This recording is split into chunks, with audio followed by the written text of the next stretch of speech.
There's one thing that matters most when making a film, no matter what your budget is, and that is to make something that speaks the truth. 23 years ago, I was still at school, and one Friday night, me and my friends decided to go to the cinema. We bought tickets for the midnight screening of The Matrix. Now, a few of us had seen the trailer, and I managed to see a promo on morning television in which Lawrence Fishburne told me, "Unfortunately, no one can be told what the Matrix is. You have to see it for yourself." What we watched that night blew our teenage minds. Oh my God! Bullet time effects, a sci-fi premise we'd never really seen before, and a question that lay at the heart of the movie. What is reality? Is it the sky we see above us, the planet we live on, the rooms we inhabit? Is it the movies we watch, the songs we hear, the books we read? What is it that constructs the reality around us? And does that reality provide us with fulfillment, purpose? I didn't get all that at the age of 17. It took quite a few years beyond that for me to register those things, but still, they were there. It also asked the question, can I run up this wall? So it was past 2 a.m. in the morning when we left the theatre, and there were no buses, no cabs, nothing around. So we had to walk the 2-hour journey back home. And the whole way, all we did was talk about The Matrix. Skip forward to the present day. I've just watched The Matrix Resurrections. I went in with the high hopes of feeling something akin to what I felt all those years ago, walking home in the middle of the night with my friends. A sense of watching something game-changing, something that would blow my mind again. Yeah, turns out I was expecting way too much. The Matrix Resurrections is a disappointing movie, with a few ideas that work, but mostly a bunch of ideas that feel old, that lack attention to detail, and overall have produced a film that feels underwhelming, that feels lackluster. And despite all these things, I ended up thinking about The Matrix Resurrections for quite a while. Like, I've been thinking about it ever since I watched it, and that was nearly a month ago now.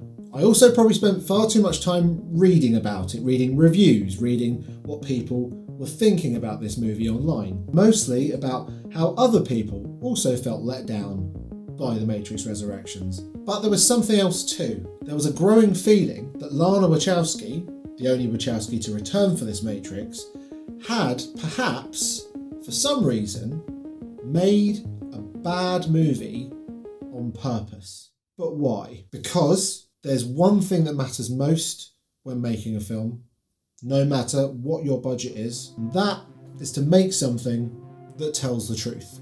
For Lana Wachowski, this truth appears to be an update on what she and Lily Wachowski were trying to say with the original Matrix. In that movie, Neo swallows a red pill that shows him the true nature of his reality. He is living in a simulation, and his body is being used to power his AI masters. In The Matrix Resurrections, we first watch a movie that is discussing whether or not it should even exist. That no matter if it should be made, it's going to be made nevertheless. Because the people who own it want to make money.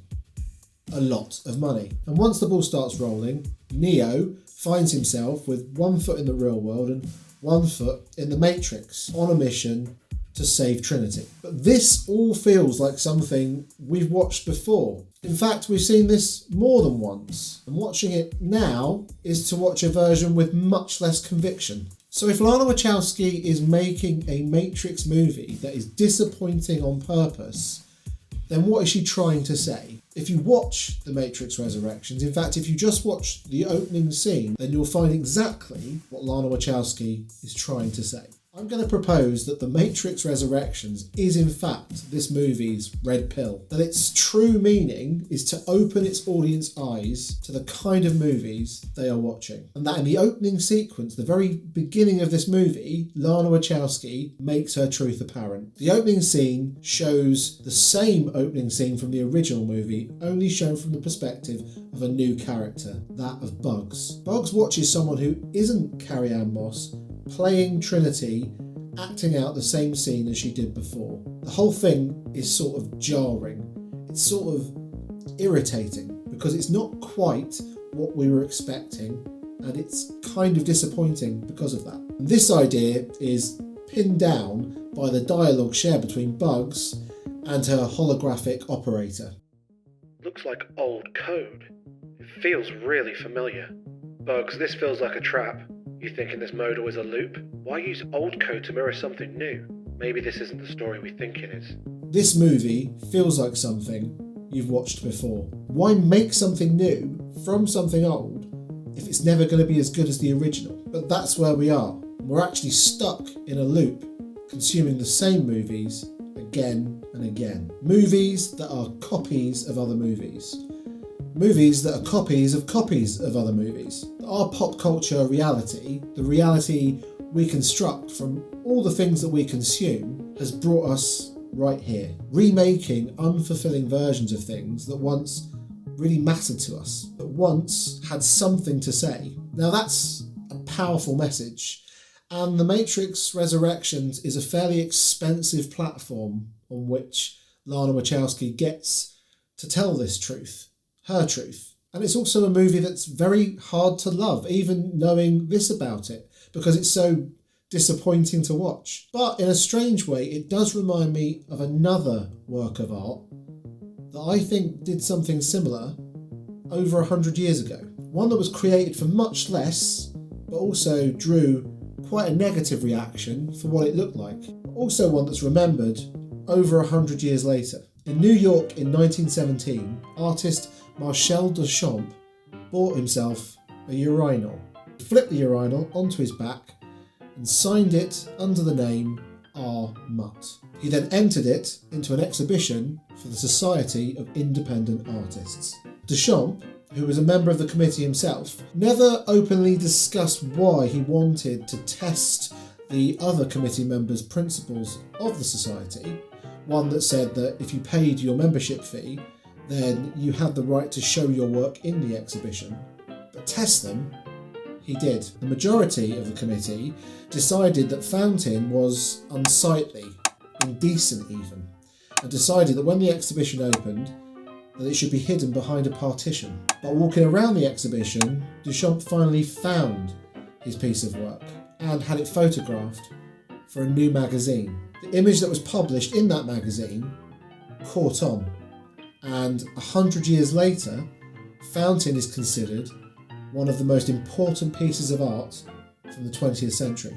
Duchamp found a way to question and test his audience and peers over what they considered to be art of the day, and who gets to decide what is art and what isn't. And although it might have been considered unsightly, to Duchamp this didn't really matter. What mattered is that he was speaking a truth, and that he was opening up his audience's eyes to something they may not have considered before about what it was they were consuming. Now, I'm not saying The Matrix Resurrections is a film that we're going to remember in 5 years' time, let alone 100 years' time, but I do appreciate the idea that you can take the budget for a blockbuster movie and use it to tell a story about how bad blockbuster movies now are. That's a pretty punk thing to do. And ultimately, Lana Wachowski got to tell a story that she believed held some truth. Because there's one thing that matters most when it comes to creating any form of art.